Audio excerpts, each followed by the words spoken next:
Jamaah hadani Allah wa iyyakum ajma'in. Riyadhus Shalihin, kita masih ada di bab yang ke-80. Bab wujubi ta'ati walatir umur. Bab tentang kewajiban rakyat mentaati pemimpinnya. Bab selanjutnya nanti an-nahyu an su'alil imarah. Bab larangan minta untuk dijadikan pemimpin. Itu bab berikutnya nanti. Hadis ke-666 wa an Abi Hurairah radhiyallahu anhu qala qala Rasulullah sallallahu alaihi wasallam alaika sam'a wa ta'ata fi usrika wa yusrika wa mansatika wa makrahika wa asaratin alaika. Hadis ini diriwayatkan oleh Imam Muslim 1836.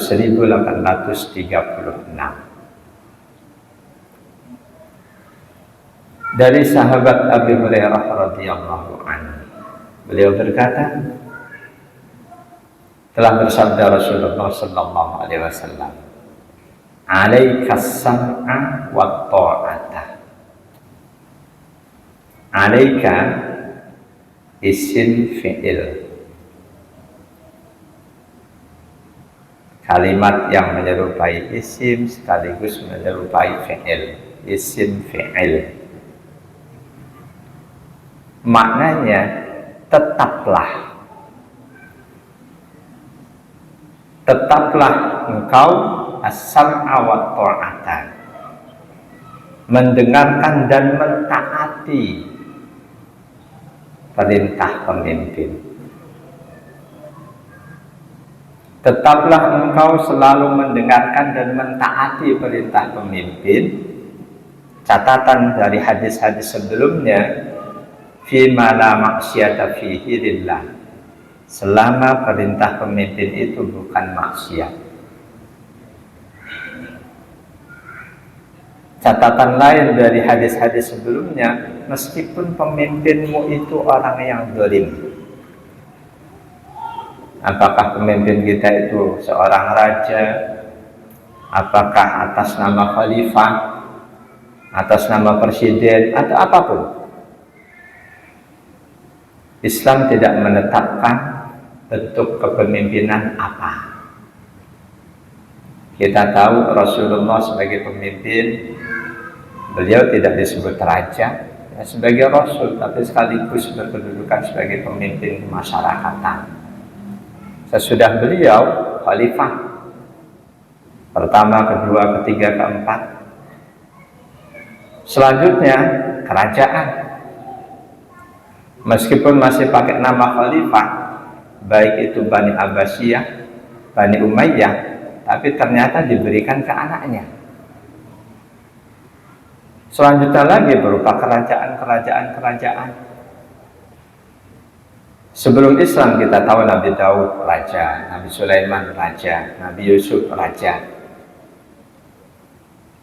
Jadi apakah pemimpin itu mereka mendudukkan dirinya sebagai pemimpin raja, ataukah pemimpin itu kita pilih, ataukah pemimpin itu dipilih oleh tokoh-tokoh kita sebagaimana 4 khalifah, kecuali Abu Bakar ditunjuk secara tidak langsung oleh Rasul, Umar bin Khattab ditunjuk oleh Abu Bakar sekaligus dipilih oleh tokoh-tokoh muslim.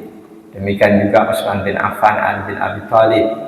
Setelah itu Muawiyah itu yang mulai dalam tanda kutip tidak jelas.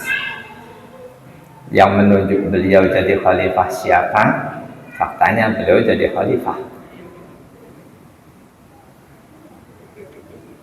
tetaplah engkau mendengarkan dan mentaati pemimpin untuk perintah-perintah yang tidak mengandung maksiat kepada Allah. Fi usrika wa yusrika, baik engkau dalam kondisi susah atau senang. Meskipun kita sedang susah hidup, tetap perintah Rasul mendengarkan dan mentaati pemimpin wajib. Bahkan lanjutan sabda beliau, wa man syatika wa mukrahika, baik ketakwaan mendengarkan dan taat pada pemimpin itu atas inisiatif kita atau karena kita terpaksa. Makrahik, ada unsur keterpaksaan, tetap kita wajib mentaati pemimpin. Bahkan catatan diberikan Rasul, wa asaratin alaika, meskipun pemimpin itu lebih mementingkan dirinya, keluarganya dan kroninya dibanding kita. Wa asaratin, lebih mementingkan dianya, kroniknya, alaika, dibanding kita, dibanding kamu. Perintah Rasul tetap dengarkan dan taati. Pemimpin yang lebih mementingkan dirinya sendiri, kelompoknya, kroniknya, keluarganya, jelas itu tanda pemimpin tidak baik. Ternyata di hadis ini riwayat Imam Muslim, walaupun pemimpin itu lebih mementingkan dirinya, keluarganya, kroninya dibanding kita yang dipimpin, tetap alaikas sam'a wa ta'ata, tetaplah kamu mendengarkan dan mentaati. Salah satu tanda pemimpin yang baik, wa asaratin ala alaihi, mementingkan rakyat dibanding dirinya. Kalimat ini wa asara, yu'asara yu'siru, ada juga di Al-Quran di surah Al-Hasr ayat 9. Tapi di ayat itu Allah gunakan untuk menggambarkan betapa sahabat Ansor itu lebih mementingkan saudara mereka, sahabat Muhajirin, dibanding diri mereka sendiri. Ada kata yang sama, akar katanya kalau di hadis tadi wa asaratun, di ayat ini yuksiruna, asara yuksiru,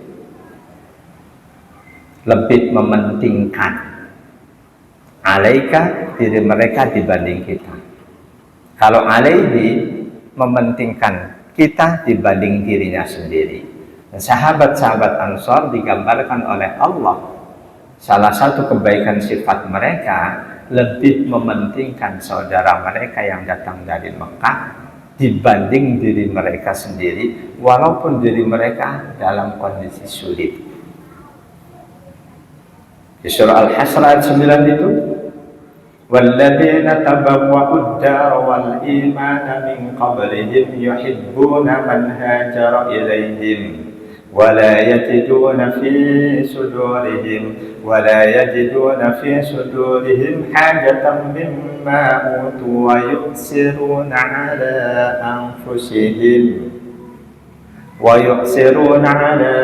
أنفسهم ولو كان بهم خصاصة ومن يوق شح نفسه فأولئك هم المفلحون.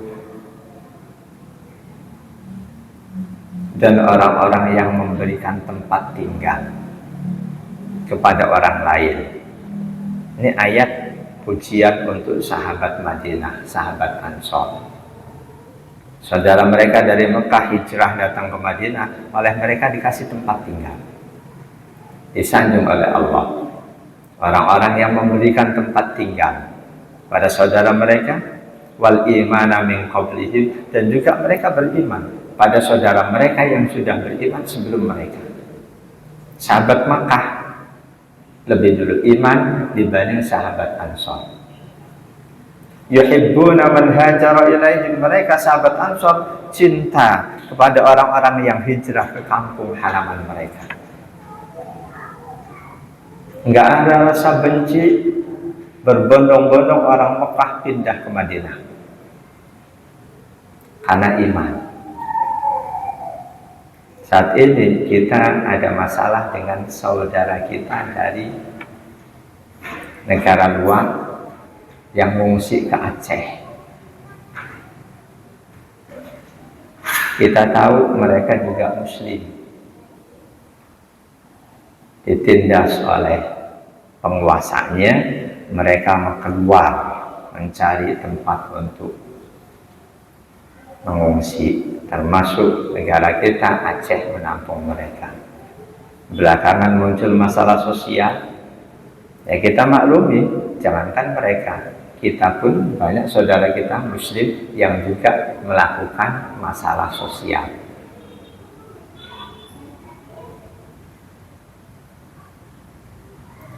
Orang-orang Madinah, mereka mencintai orang-orang Mekah yang hijrah ke Madinah.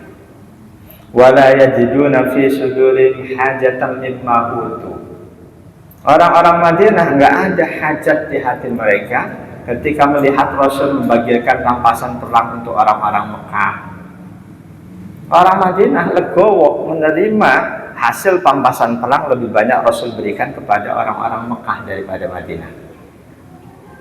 Kalau tak ada masalah, satu dua karena orang munafik manas-manasi, mereka bilang Rasul nggak adil tuh, masa kita sama-sama berjuang, lebih banyak pampasan perang diberikan untuk mereka orang-orang Mekah.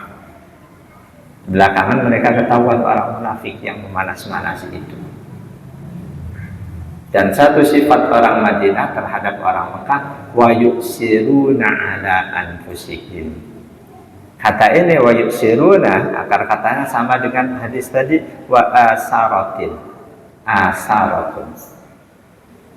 Wa yu'siruna ala anfusihim. Mereka lebih mementingkan saudaranya dibanding diri mereka sendiri. Nah, pemimpin yang disebut Rasul yang tetap wajib kita taati, meskipun pemimpin itu lebih mementingkan dirinya sendiri dibanding kita yang dipimpin, tetap Rasul perintahkan kita untuk mentaatinya. Jamaah dari Allah ya ajma'in.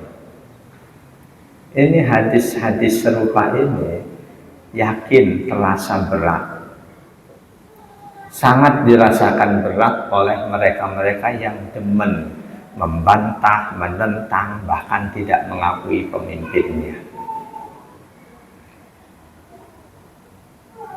Saya pun penasaran, kenapa hadis-hadis perintah rakyat mentaati pemimpin kok banyak? Bahkan walaupun pemimpinnya zalim, tidak adil. Ya, hadis ini walaupun pemimpin itu lebih mementingkan dirinya, keluarganya, kroninya dibanding rakyat yang dipimpinnya, tetap oleh Rasul diwajibkan untuk kita taati.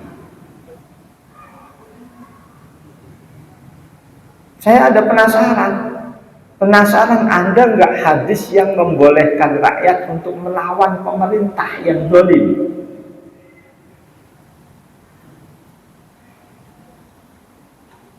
Tapi sampai saat ini, karena sempitnya ilmu saya belum temukan hadis itu. Hadis yang membolehkan rakyat tidak mengakui pemimpinnya karena alasan si pemimpin zalim, pemimpin gak adil, pemimpin lebih mementingkan kelompoknya, pemimpin lebih mendahulukan etnis lain, misal. Saya belum temukan hadis itu. Jadi hadis-hadis serupa ini yakin ini akan terasa berat buat kita-kita, buat mereka yang biasa mencaci maki pemerintah, pemimpin kita, biasa tidak mentaati pemerintah, biasa tidak mengakui pemerintah.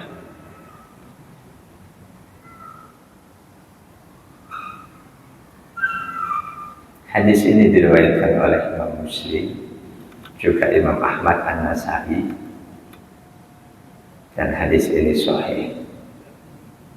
Jamaah dan Allah ya ajma'in. Hadis berikutnya Rasul beritahukan pada kita bahwa Muslim yang aman tidak mendapatkan fitnah itu cuma generasi awal saja, itu pun nggak lama. Selanjutnya fitnah ujian berkaitan dengan keberagamaan akan ada terus sampai kiamat. Hadisnya terbilang panjang. An Abdullah bin Amr radhiyallahu anhu maqala kunna ma'a Rasulillah sallallahu alaihi wasallam fi safarin fanazalna manzilan faminna man yuslihu khiba'ahu wa minna man yantadiru wa minna man huwa fi jasrihi idnada munadi Rasulillah sallallahu alaihi wasallam as-salata jami'ah fajtama'na ila Rasulillah sallallahu alaihi wasallam faqala innahu lam yakun nabiyyun qabli illa kana haqqan alaihi ayyadulla ummatahu ala khairin ma ya'lamuhu lahum wa yundirahum syarra ma ya'lamuhu lahum wa inna ummatakum hadihi ju'ila afiyatuha fi awwaliha wa sayusibu akhiraha bala'un wa umurun tunkirunaha wa taji'u fitnatun yurakkiku ba'duha ba'dan wa taji'ul fitnatu fayakulul mu'minu hadihi muhlikati summatan kashifu wa taji'ul fitnatu fayakul mu'minu hadihi faman ahabba ay yuzahzaha 'anil nar wa yudkhalal jannah fal ta'tihi maniyatuhu wa huwa yu'minu billahi wal yaumil akhir wal ya'ti ilan nasil ladhi yuhibbu ayyuta ilaih wa man baya'a imaman fa'atahu safqata yadihi wa samarata qalbihi falyutibhu inistata'a fa'in ja'a akhar yunazi'uhu fadribu unuqal akhar. Ini pun hadis riwayat Imam Muslim.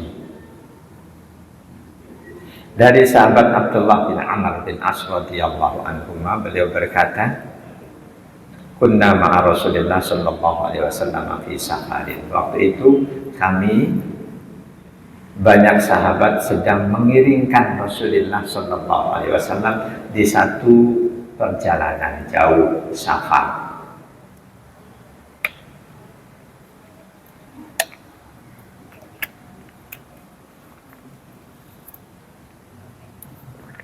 Fanazalna manjilan. Ketika dirasa sudah capek, Rasul dan kami memutuskan untuk berhenti di satu tempat istirahat. Faminna man yuslihu khawba'ahu. Di antara kami ada yang inisiatif memasang, membenahi tenda.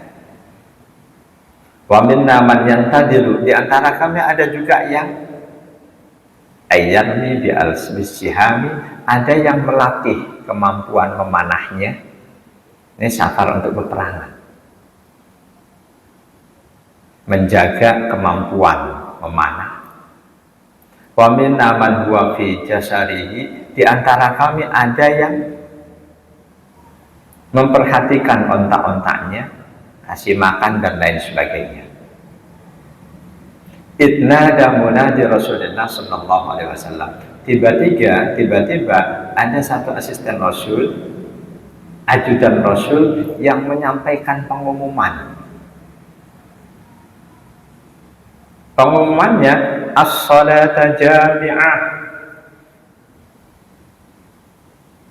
Bahasa kitanya waktunya sholat berjamaah.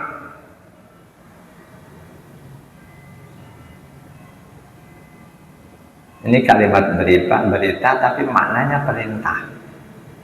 Kata Imam Al-Qurtubi, khabarun bil makna al-amri. Ini kalimat berita tapi mengandung makna perintah. Waktunya sholat berjamaah. Maknanya ijtamu lis sholat, ijtama'u, kumpullah kalian. Kumpul, kerjakan sholat jamaah.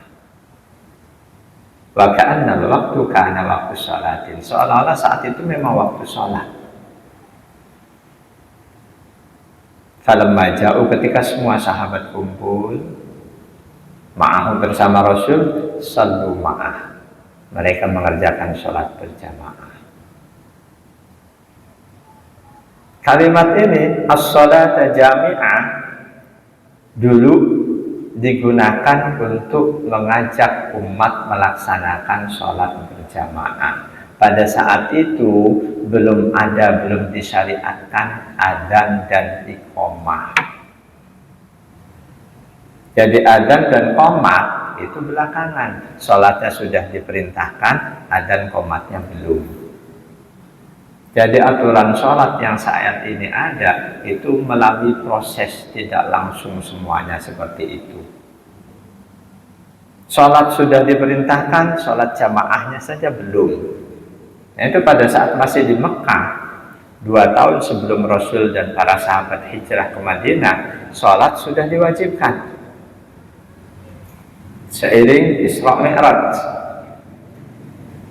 sholat 5 waktu sudah diwajibkan, tapi belum diperintahkan sholat berjamaah. Awal kewajiban sholat berjamaah ketika sudah hijrah ke Madinah.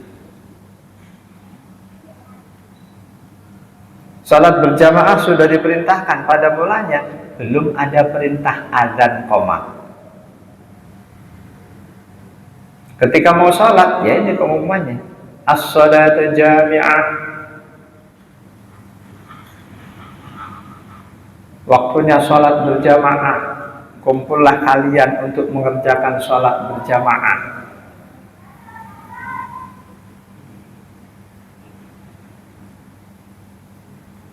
Untuk semua sholat fardu, pengumumannya seperti itu, as-sholata jamaah, dan juga sholat sunnah.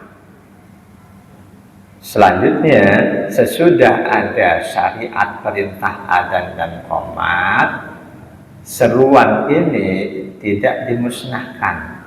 Kalimat as-sholata jami'ah tetap dipakai khusus untuk sholat yang tidak menggunakan adzan dan qomat. Karena itu sholat 5 waktu nggak perlu ada as-sholatu jami'ah, nggak perlu. Kalau ada imam mau memimpin sholat 5 waktu, mau isya, mau apa, kayak dia pakai as-sholatu jami'ah, itu bisa dibilang bid'ah, mengada-ada. Jadi as-sholata jami'ah itu dipakai untuk sholat sunnah, sholat yang tidak ada adzan dan qomat. Dijelaskan oleh Imam Nawawi dalam kitab beliau Al-Adhkar, kata beliau, wa amma ghairus shalawatil khamsi fala yudanu li syai'in minha bila khilafin. Adapun untuk sholat-sholat di luar sholat 5 waktu itu tidak ada perintah adzan, tidak ada perintah qomat. Seluruh ulama sepakat. Meskipun sholat di luar 5 waktu itu mengumpulkan orang banyak, sholat id, sholat gerhana dan lain sebagainya, nggak ada adzan dan qomat. Seluruh ulama sepakat. Nah, selanjutnya di antara ulama itu ada yang berpandangan ma yustahabbu ayyuqala inda iradati sholatiha fi jama'atin as-sholata jami'ah. Ada ulama menyatakan untuk sholat-sholat sunnah ketika mau dilaksanakan sholat berjamaah itu dianjurkan kalimat as-sholatu jami'ah, seperti sholat id, sholat gerhana, sholat istisqa. Untuk sholat id, sholat gerhana, sholat istisqa, seluruh ulama sepakat penggunaan kalimat as-sholatu jami'ah sunnah. Ada sholat yang diperselisihkan, apakah perlu menggunakan kalimat itu, seruan as-sholatu jami'ah?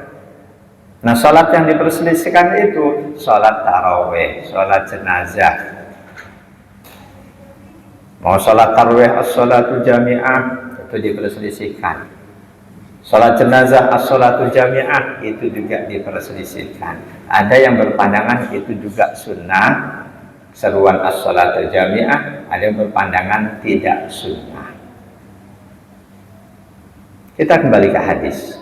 Begitu ada seruan dari sahabat Nabi as-sholatu jami'ah, fajtama'na ila Rasulillah sallallahu alaihi wasallam. Kami semua pun kumpul mendatangi lokasi kemah Rasulullah sallallahu alaihi wasallam. Faqala, ketika kami sudah kumpul, beliau pun menyampaikan, innahu lam yakun nabiyyun qabli illa kana haqqan alaihi ayyadulla ummatahu ala khairi ma ya'lamuhu lahum wa yundirahum syarra ma ya'lamuhu lahum. Sesungguhnya seluruh nabi sebelum aku, mereka punya tugas untuk menunjukkan hal-hal baik kepada umatnya. Seluruh nabi sebelum aku dan termasuk aku punya tugas memberikan peringatan untuk hal-hal buruk yang harus mereka jauhi. Jadi tugas nabi dan rasul seluruhnya tanpa kecuali memberikan petunjuk mana jalan kebaikan, memberikan peringatan hal-hal yang buruk yang harus dijauhi oleh umatnya. Inilah hikmah diutusnya para nabi dan rasul. Enggak ada seorang nabi pun yang mengajak pada kesesatan kecuali nabi palsu. Enggak ada seorang nabi pun yang tidak menunjukkan kebenaran. Setiap nabi pasti itu liyasuqal ibadi ila naf'ihim wa yadfa'u anhum dararahum, mengajak umatnya melakukan hal yang manfaat buat mereka, mencegah umatnya dari hal-hal yang membahayakan mereka.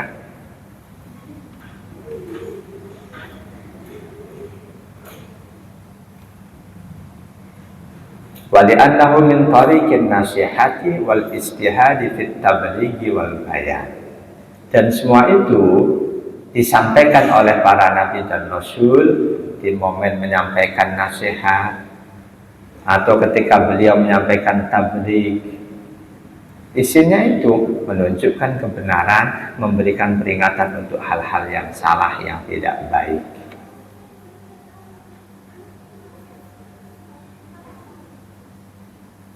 Ini sejalan dengan firman Allah di surah Al-Maidah. Tugas Nabi dan Rasul menyampaikan, mengajarkan, memperingatkan. Ya ayyuhar rasul balligh ma unzila ilaika min rabbik wa illam taf'al fama ballaghta risalatah wallahu ya'simuka minan nas innallaha la yahdil qaumal kafirin. Ya ayyuhar rasul, wahai rasul.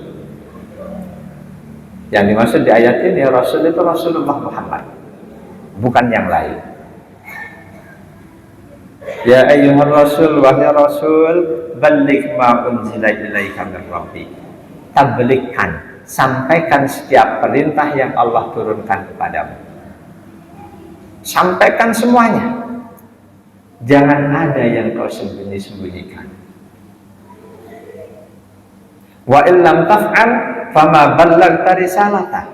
Jika ada satu dua perintah Allah yang oleh Rasul tidak disampaikan ke umatnya, maka hukumnya seolah Rasul tidak menyampaikan seluruh perintah Allah.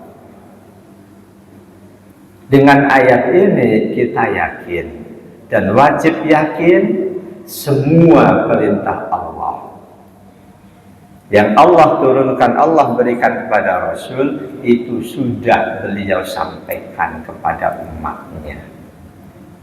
Tidak ada satupun ayat Allah yang Rasul lupa.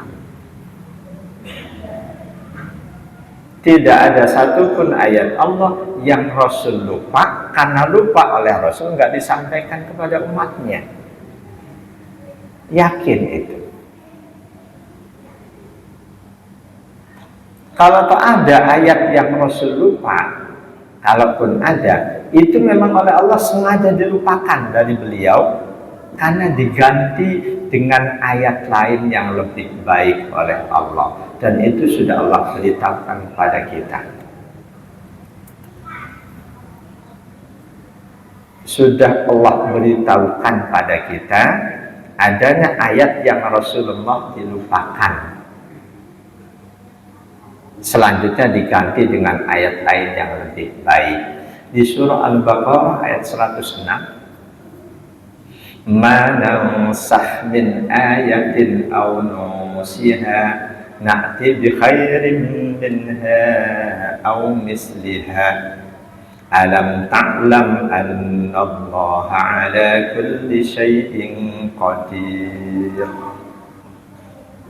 Ma nansah min ayatin. Ayat ini diturunkan oleh Allah sebabnya ada orang-orang kafir yang mencela Nabi. Ada orang-orang kafir yang mencela Nabi karena awalnya umat Islam oleh Rasul disuruh sholat menghadap ke Baitul Maqdis. Enggak lama suruh pindah menghadap ke Ka'bah. Kata orang kafir, ini Muhammad semaunya sendiri, dia suruh ini, ganti itu. Oleh orang kafir, Rasulullah dicela karena hal itu. Hari ini nyuruh ini, besok ini dilarang, ganti suruh itu. Allah turunkan ayat ini, penegasan dari Allah, ma nansah min ayatin. Tidak ada satupun ayat yang kandungan hukumnya aku revisi, aku hapus. Atau bisa jadi ayatnya juga dan kandungannya yang dihapus oleh Allah. Aunun siha, atau aku lupakan Rasulullah dari ayat itu. Nakti bi khairin minha, pasti aku akan datangkan ayat yang lebih baik. Jadi ayat ini nggak bertentangan dengan ayat tadi. Apapun yang oleh Allah diperintahkan untuk disampaikan, pasti oleh Rasulullah sudah disampaikan semua.